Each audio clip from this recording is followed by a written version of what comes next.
Yo, what's up guys, Boss here, and I'm back on the YouTube video, and this time we're going to be playing some top ladder using one of my favorite decks to play. I just think it's pretty fun to play, and it's not even strong or anything like that in the meta, but if your opponent makes one single mistake, and it's also pretty good against a couple decks in the meta too, like minor wall breakers for example, it's pretty solid against, which is one of the best decks right now. And it's safe because I don't think that anything in this is going to get nerfed anytime soon, because if you think about it for a second, Goblin Giant's one of the weakest win conditions right now. Sparky 2 recently got a nerf. Ewiz recently got 2 nerfs, actually, damage nerfs. And then Rage and Zap aren't really, like, strong spells. So if you're looking for, like, a pretty safe deck, it's probably, like, one, like, I'd recommend. Because even though in some metas it's not really strong, it's always at least going to be viable. Because I think a few people finished in the top 200 with this deck last season, or different variants. Some people like using Zappies instead of, I believe, Dark Prince, or maybe they use it instead of Ewiz or Minions, I'm not really sure. But Sparky is definitely just a deck that's like viable, and you can punish your opponents really hard if they make just one mistake. So before in the first game, if you guys want to support me, you can use my credit code BOSS in any Supercell game. Supports me, the channel, and I really do appreciate all you guys use my code. It means a lot. So I'm 452nd. I was actually almost at 7,300 yesterday, which was like top 100 at the time. But I dropped a little bit, but it's all good because there's still a lot of the season left. And I haven't decided yet what I'm going to use for end of the season. It's probably either going to be RG Cycle or, I don't know, I might, maybe like Electro Giant or like a Sparky 2. I haven't really decided yet, but maybe RG Cycle with bats because I think it's like pretty safe. It's consistent. And it doesn't have many horrible matchups or like unwinnable matchups. So here we go. Knight, Spear Goblin. So guys, if this is minor wall breakers, that's pretty good because minor wall breakers is probably one of the best matchups for Sparky. In fact, that's one of the main reasons why it's actually you know, solid in the meta, or you know, viable in the meta, because of minor wall breakers. So honestly, I'm going to have to disagree with that king activation a little bit. I know, like, he got the king activated, but he kind of took a lot of damage in both lanes. So I don't know if it's going to help him out too much. I mean, it'll help him against the Goblin Giant, but I think overall, I don't know if it was a great trade for him. We'll have to see if it ends up paying off. So we'll just go Sparky in the back here. We'll just, if he pressures in the opposite lane, we'll just ignore it. Those wall breakers we're going to ignore. And then here we have two options. We could go Goblin Giant, Mini Pekka in the opposite lane, or we could support our Sparky in the same lane. I think we'll go same lane because he pre-placed the bomb tower, so it'll actually die pretty quickly once the Spear Goblin's lock on it. So we're going to go for a Rage here. And we do get a Sparky connection. Okay, so we got to really watch out here because I think he's up a little bit of Elixir, so he might go for the pressure. He's going to go for...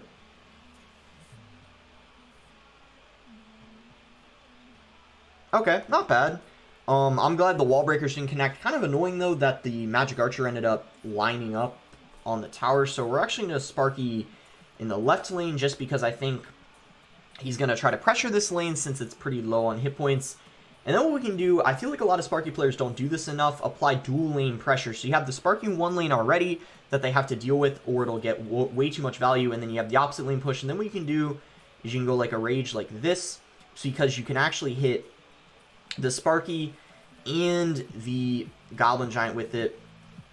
So Mini Pekka might be able to reach the tower, we'll see. No, unfortunately it doesn't. I have to say, actually, pretty good defense on his end.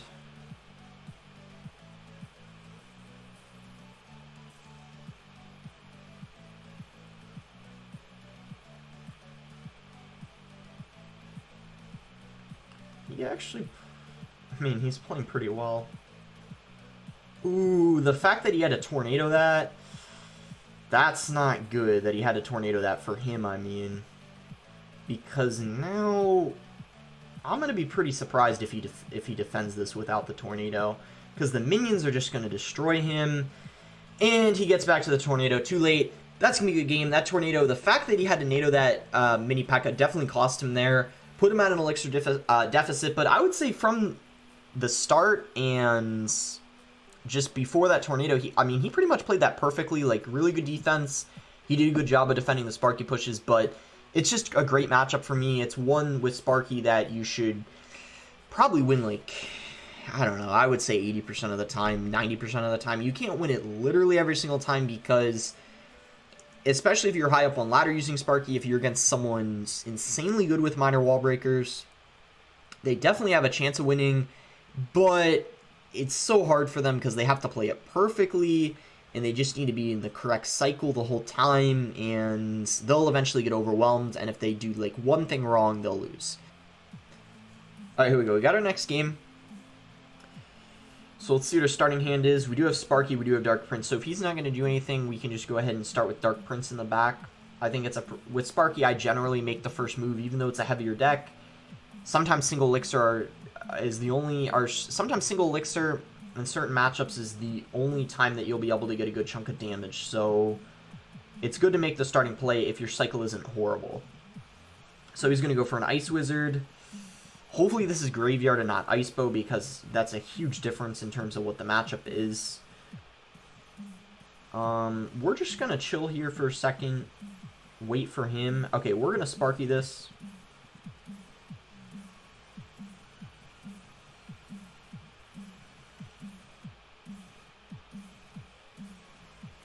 And this could be Golem. Could also be the Anaban deck.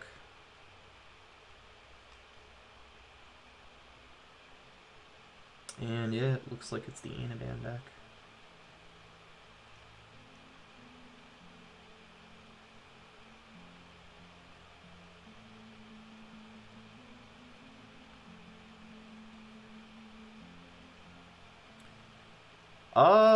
Okay, well, I'm gonna try to do something here.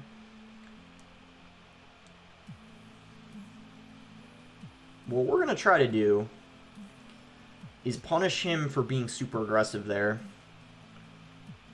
And because he just ballooned 2, I feel like he's pretty low on elixir. He might be able to sneak in defense barely, but nope. That was not a good lumberjack. Nope.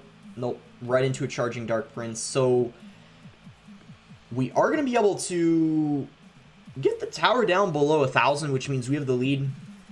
We needed that because we might have a very hard time breaking through in double elixir. I do not overall... I played against Anaban before in this matchup. This is Anaban's deck, Pekkaloon Freeze. This is not a very fun matchup, to say the least, so definitely happy that we got... Okay. This needs to be a tower. I'm actually glad he did that, because now he basically guaranteed that we're going to take his tower. There's no chance he can defend this.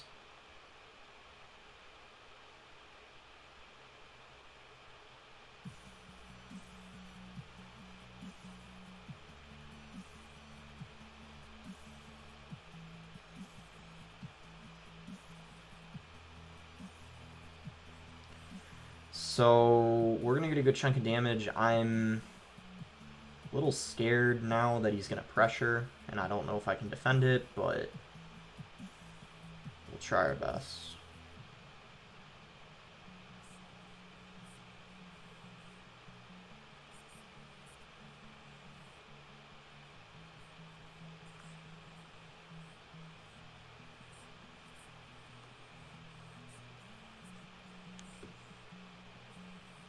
Oh, Oh, wait.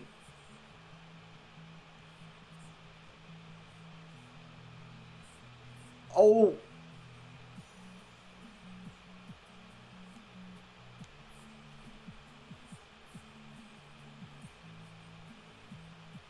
Let's go. I knew he was low on elixir. That was not easy. I mean, I don't think that was very good, to be honest. Because he had Freeze and Zap, which are good against the Sparky. Baby Dragon, which overall gets some good value against our like minions and stuff.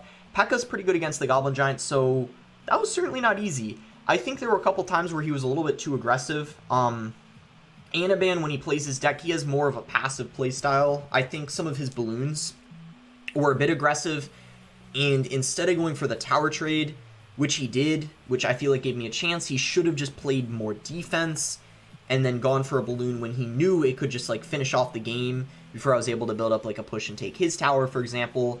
But very nice win there, and yeah, we found our next match. So I'm gonna chill because we don't have an amazing cycle. Ewiz isn't really something you want to cycle first play because it's one of your only air counters, so if they have something like Lava Hound and you just cycle in Ewiz, it's not really that fun.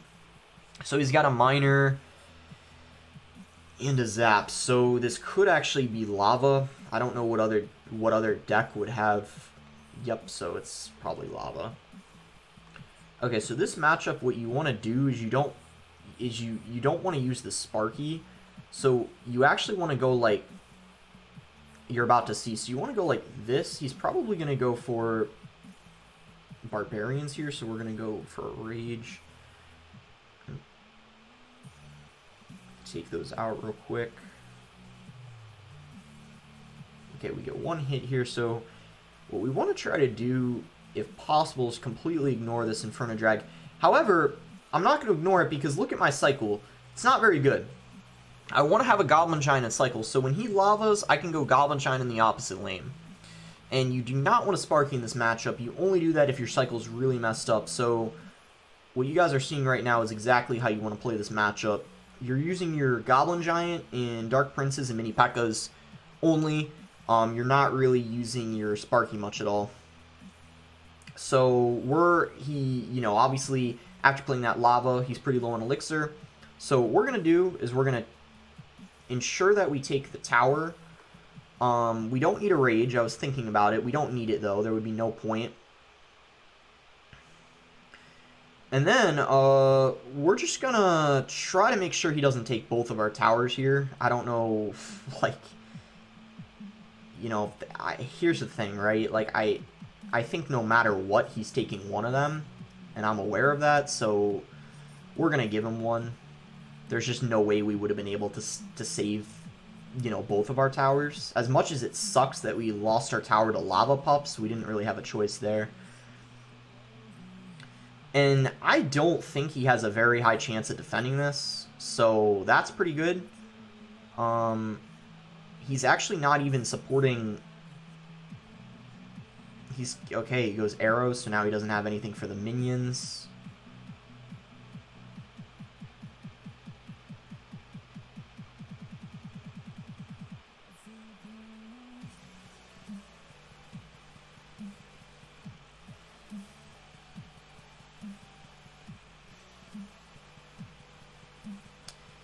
And that's a 3 crowns. So I don't even think we used our Sparky once that game, but you know what's kind of ironic? He didn't even use his balloon once that game, which is pretty weird considering, like, I don't have any answers to the balloon, so that was probably what he did wrong, if I had to say. But that isn't too bad of a matchup. I always see people saying, like, Lava has a really good matchup for Sparky. It's actually about, it's about even. I mean, it can go either way. You guys are just seeing the way you're supposed to play it is just don't use the Sparky. I mean, of course, the Sparky itself isn't good against Lava because obviously it doesn't hit air and he only has 2 ground cards, so just don't use the Sparky. The only time you would use it is if for some reason they have Barbarians coming down and you don't have a Dark Prince in cycle. That would be, like, I would say the only reason, but it's like, I can't really think of any other situation of like why you would want to use a Sparky in that matchup. It's because your cycle would have to be awful.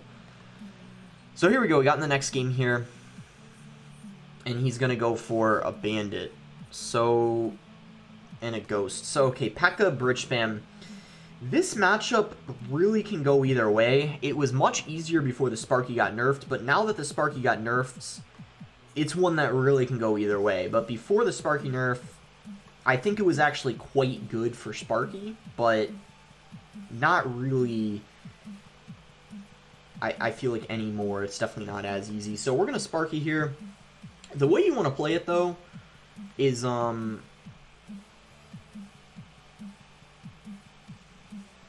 well, we're just going to,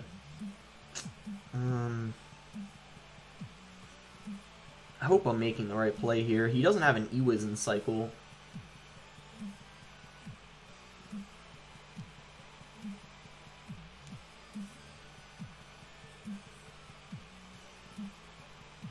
I mean, if we tower trade, I'm happy. Okay, we tower traded. I'm happy. Like, I'm fine with that. I don't really care. In fact, we can prevent that ghost from getting there. Bandit's gonna connect. That's alright. Alright. Could be worse. Could be worse. You know, not an ideal situation. Honestly, the battle ram was good on his end. And I didn't want to E-Wiz on the battle ram because if I did that, there's no way I would have been able to support my Sparky, and it would have just he would have Pekkaed on top of it, and that's why I was forced to ignore it and do that, but I didn't really like the outcome, if I'm being honest. Okay, so this battle ram we can ignore, and it's no problem, because obviously it's going for the king tower, which I'm not really concerned about, considering we have our arena tower helping out, and it has more health, so that's perfectly fine.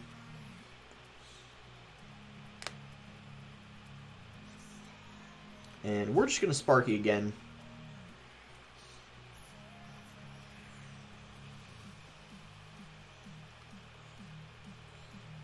Like, I'm confident we can come back. I feel like that bandit was a little aggressive.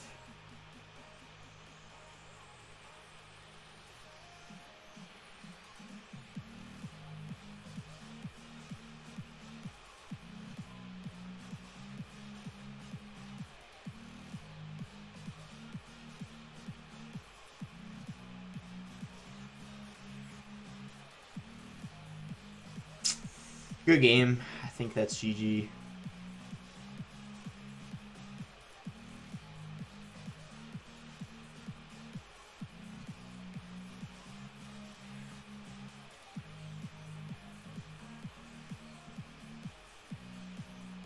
I mean, not quite, but it ain't looking good. Yep. And this counter push is going to be a pain. Uh-oh. We'll see. We got a chance. It's just...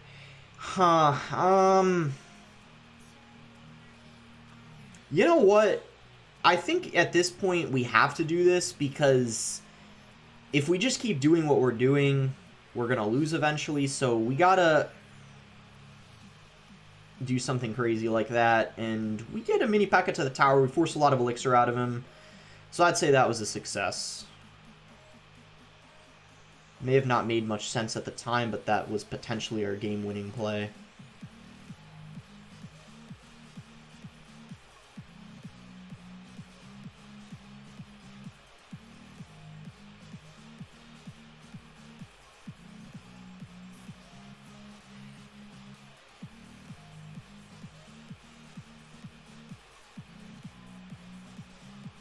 Yo. What? Okay. Wow. I don't know what else to say. Oh, wow. That was... So what are we at now? 4 wins in a row? Let's go. What?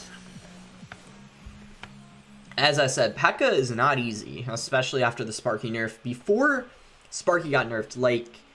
It was just better because it would just shoot faster, you know, hit things quicker. But now that in the matchup, the Ghost, the, like, Magic Archer, the E-Wiz, and the Pekka get more value because they're able to get more damage on the Sparky before the Sparky can end up shooting. So, yeah, that was a clutch win.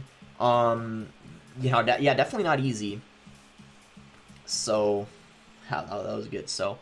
Alright, I guess it's taking a while to find, so I'll see you guys. I'll edit out the search time, probably.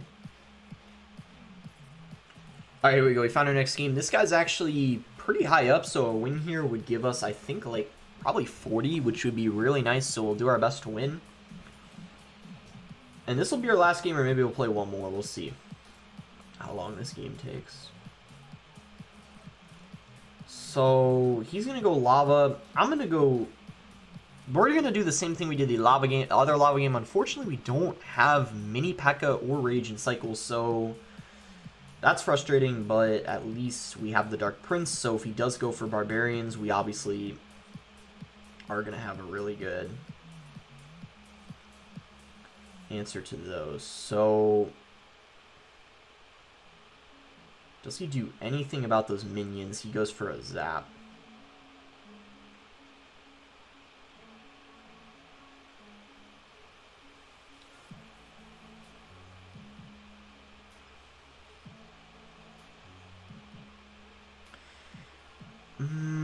Okay, that's fine. We can let that go. Our cycle's looking pretty good at this point because we have a Goblin Giant in the cycle, so if he goes lava, we just pressure. And I think we're also up a little bit of elixir. Not a lot, but a little bit, because I feel like those arrows were kind of aggressive, so we should be up a couple here. And that's what it's looking like. Yeah, we're up a couple of elixir. It's really good for us. Arrows are out of cycle 2, so we can definitely go for minions here. I think we'll rage. We aren't going to have enough for a zap, but that's okay. We'll zap now, actually, a little late, but I still think it's okay to do it. And if he goes lava, we'll just do the same thing again. We are not using our Sparky. No way are we using our Sparky. It would be horrible to do that. Okay, so just pressure opposite lane of the lava. Do the same thing again. And hopefully, okay, no way we're defending that. No chance we can defend that. So we're going all out here on offense. We're going to Ewiz this time because he played an Inferno Drag. The only thing we're going to play on the balloon is minions to make sure he doesn't, like, 3-crown us.